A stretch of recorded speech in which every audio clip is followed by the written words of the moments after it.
सात संगत जी, प्यार से कहना धन निरंकार जी। सात संगत जी, संपूर्ण अवतार वाणी में शब्द आता है, सतगुरु चाहे हर बंदे तू हर एक कम करवा सकदा है।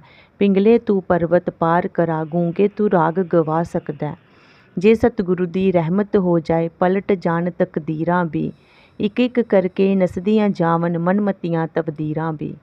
पूरे गुरु दी शरणी पिया जम्मा दी फाही मुक जावे, कहे अवतार गुरु सिख दे सावें जम भी आउंदा रुक जावे। साध संगत जी, गुरु चरणों में समर्पित होकर मृत्यु भी हार गई। साध संगत जी, ऐसी एक कहानी है। समर्थ गुरु रामदास जी का ये शिष्य रोज गांव गांव जाकर भिक्षा लाता था।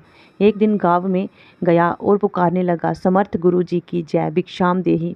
साध संगत जी, एक दरवाजा खटकाया। इतने में एक तांत्रिक बाहर निकला। वह क्रोध से बोला, मेरे दरवाजे पर आकर किसी और का नाम क्यों लेता है? कौन है ये समर्थ?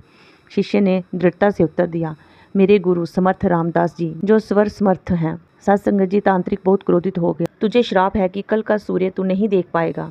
गांव वाले कहने लगे, इस तांत्रिक का श्राप कभी खाली नहीं जाता। साध संगत जी, डरा हुआ शिष्य उदास मन से आश्रम लौट आया और सारी बात अपने गुरु को सुनाई। गुरुदेव मुस्कुराकर बोले, रात को मेरे चरण दबाना और ध्यान रखना, चाहे कुछ भी हो जाए चरण मत छोड़ना।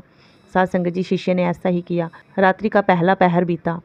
तांत्रिक ने सोना चांदी और रत्नों से भरी देवी भेजी मन मोहने के लिए। बोली, ले लो खजाना। शिष्य ने कहा, नहीं, यदि देना ही है तो यहीं दे दो, मैं गुरुचरण नहीं छोड़ सकता। साध संगत जी, दूसरे पहर में तांत्रिक ने शिष्य की माँ का रूप धारण करके स्त्री भेजी। वह बोली, बेटा गले लगा लो, मेरा बहुत मन है तुम्हें गले लगाने का। शिष्य ने आंखों से आंसू भरकर कहा, माँ मिलना चाहता हूँ, आप जहीं आ जाओ और जहीं आकर मुझे गले लगा लो। लेकिन वह माया थी, वह चली गई। तीसरे पहर तांत्रिक ने जमदूत भेजा। वह गर्ज के साथ बोला, चल तेरी मृत्यु आ गई है, मैं तुझे लेने आया हूँ। शिष्य ने दृढ़ता से कहा, काल हो जा महाकाल, मुझे लेना ही है तो यहीं ले जाओ, पर मैं गुरुचरण नहीं छोड़ूंगा। साध संगत जी, जमदूत भी घबरा कर लौट गया। कहते हैं ना कि सतगुरु के सामने जमराज भी झुक जाते हैं। साध संगत जी, फिर रात कट गई, फिर सुबह हुई। पंछियों का चहचहाना शुरू हो गया। सूरज निकल आया। गुरु रामदास जी ने हंसते हुए कहा, तू तो जीवित है, जबकि तांत्रिक ने कहा था तू कल का सूरज नहीं देख पाएगा। साध संगत जी, शिष्य भावुक होकर गुरु के चरणों में गिर पड़ा और बोला, गुरुदेव, सच में जिसके सिर पर आप जैसे गुरु का हाथ हो, मृत्यु भी उसका कुछ नहीं बिगाड़ सकती। साध संगत जी, कहने का भाव, गुरु की आज्ञा पर टिकने वाला शिष्य हर परीक्षा जीत जाता है।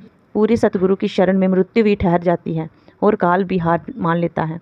साध संगत जी, जब सतगुरु के साथ जुड़े हैं, उनके कहे अनुसार चल रहे हैं, फिर किस चीज़ की चिंता और किस चीज़ का भय। फिर हमारे आगे हर पल हर समय सतगुरु खड़े होते हैं, हम पर कोई भी बाधा नहीं आने देते।